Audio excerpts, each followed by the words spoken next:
Dan kali ini kita harus mulai sadar, status disabilitas bukan tameng untuk kebusukan. Empati itu penting, tapi jangan sampai bikin kita buta. Jangan biarkan topeng simpati dijadikan senjata buat menyembunyikan predator. Karena predator nggak selalu bertaring, kadang jalannya pincang dan suaranya pelan.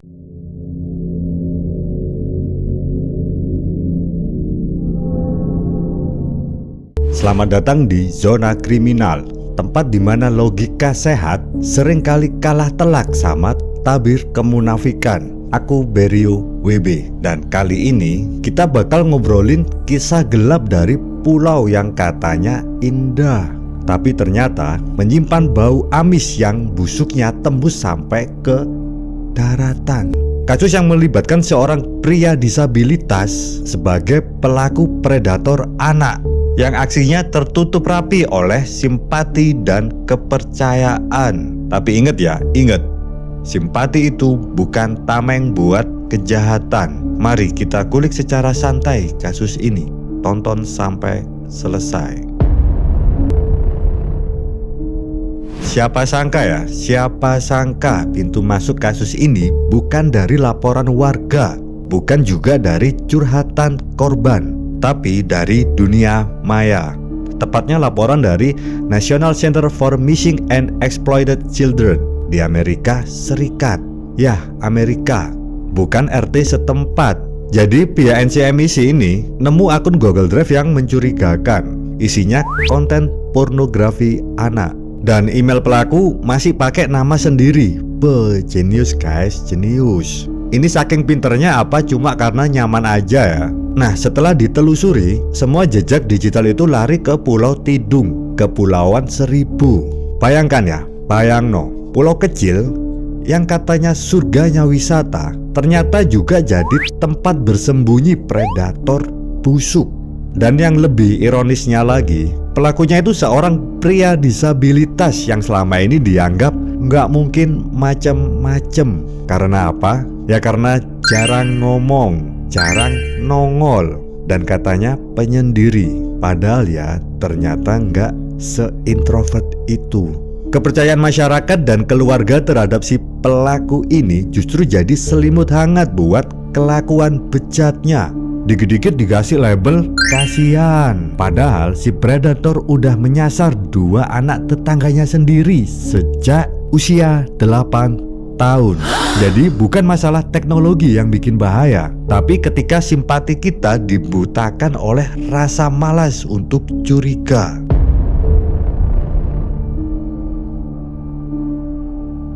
Pelaku utama hidup bertetangga dengan para korban, dan salah satunya bahkan keponakannya sendiri. Gimana bisa? Ya bisa, buktinya. Karena masyarakat kita seringkali percaya kalau orang disabilitas itu pasti nggak mungkin apa? Nggak mungkin jadi pelaku kekerasan, katanya. Tapi padahal kekejaman nggak punya standar fisik. Moral itu nggak bisa disensor cuma karena kursi roda atau gangguan gerak. Dan sekitar hampir 7-8 tahun, 2 bocah itu jadi korban bejat. Anak-anak yang harusnya belajar dan bermain malah jadi konten HP pamannya sendiri. Si korban mengalami pemerkosaan berulang-ulang, sementara korban lainnya diraba-raba tanpa ampun. Bayangkan ya, mereka dicabuli dalam diam di dalam rumah yang katanya keluarga.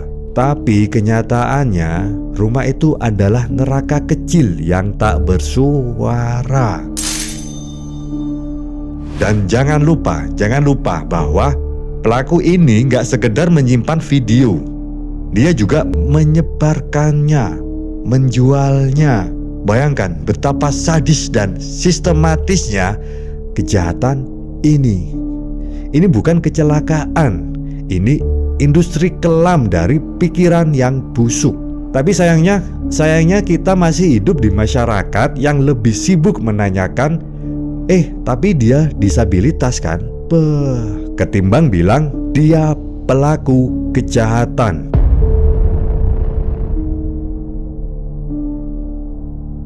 Dan yang bikin tambah miris, pelaku ini justru berhasil sembunyi di balik keheningan. Dia jarang ngobrol, jarang keluar rumah, dan masyarakat menganggapnya aman. Tapi ya saking amannya, sampai-sampai 2 anak diperkosa berulang-ulang tanpa ada satupun yang curiga. Ironis kan ya?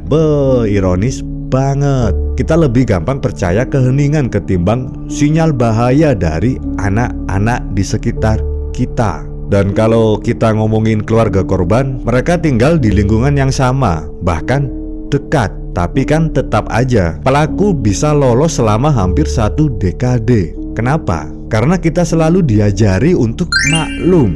Ya, maklum. Maklum dia keluargamu. Maklum dia cacat. Maklum dia jarang bergaul. Wis pokoknya maklum. Sampai akhirnya kita sendiri yang ikut berkontribusi dalam diamnya kekerasan. Kebungkaman ini bukan sekedar kesalahan keluarga. Ini juga cerminan budaya kita. Budaya yang suka kasihan sama pelaku, tapi justru nyalain korban. Budaya yang lebih suka diam daripada ribut ngurusin aib. Dan sialnya, justru di diam itulah predator merasa paling aman.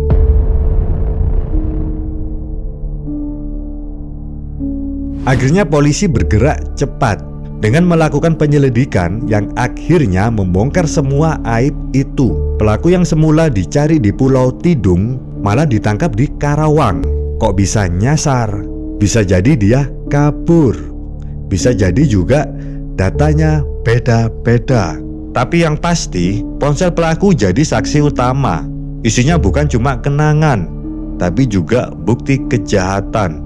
Dan ketika dicek di Google Drive itu, ternyata penuh dengan foto dan video syur anak-anak. Ngeri. Dan akhirnya pelaku dituduh melanggar pasal ITE dan Undang-Undang Pornografi dengan ancaman maksimal 12 tahun penjara dan denda 1 miliar. Tapi pertanyaannya, cukup nggak hukuman itu buat ngilangin trauma anak-anak yang rusak masa depannya? Dan penyidikan juga melibatkan Kementerian Pemberdayaan Perempuan dan Anak. Korban sekarang didampingi psikolog. Tapi bos, luka batin bukan sesuatu yang bisa disembuhkan dengan konseling 2 kali sebulan. Ini trauma bertahun-tahun yang dirajut dari pengkhianatan, kekerasan, dan kesunyian.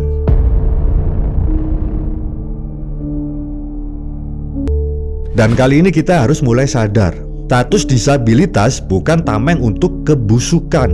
Empati itu penting, tapi jangan sampai bikin kita buta. Jangan biarkan topeng simpati dijadikan senjata buat menyembunyikan predator. Karena predator nggak selalu bertaring, kadang jalannya pincang dan suaranya pelan. Kasus ini harusnya jadi alarm buat kita semua bahwa kejahatan seksual terhadap anak-anak bisa terjadi di mana aja.